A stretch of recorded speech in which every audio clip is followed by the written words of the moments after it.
నేను ఇక్కడికి వచ్చేటప్పుడు చాలా డిప్రెషన్లోన మెంటల్గాను ఫైనాన్షియల్గాను అన్ని విషయాలు డిప్రెషన్గా ఉన్నాను. వచ్చిన తర్వాత దానికి కారణం ఏంటంటే మా అమ్మాయికి హెల్త్ ప్రాబ్లం వచ్చింది.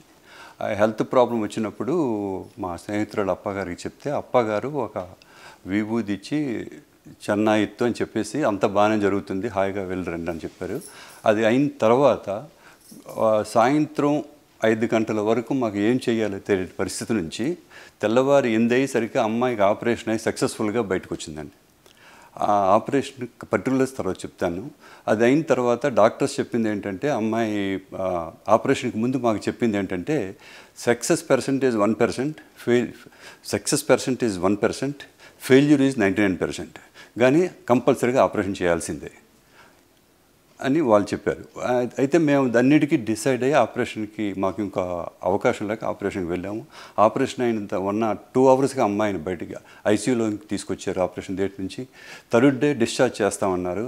మేమే డాక్టర్స్ రిక్వెస్ట్ చేసి మరో 2 డేస్ ఐసీయూలో ఉంచమని చెప్పాం.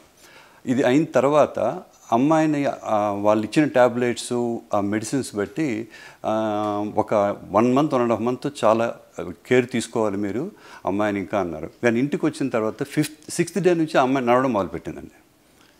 అసలు ఆ డాక్టర్ రెఫర్ చేసిన మా ఫ్రెండు 7th డే వచ్చి ఈ అమ్మాయికే ఆపరేషన్ అయిందా అన్న ఆశ్చర్యంతో చూసిందండి. మా అమ్మాయికి ఆ తర్వాత మేము మ్యారేజ్ చేసాం, ఆమెకి కొడుకు పుట్టాడు, కొడుకు బర్త్డే కూడా అయిందండి. ఇది మేజర్. అప్పని ఒక నడిచే దేవుడే అని అంటాను నేను.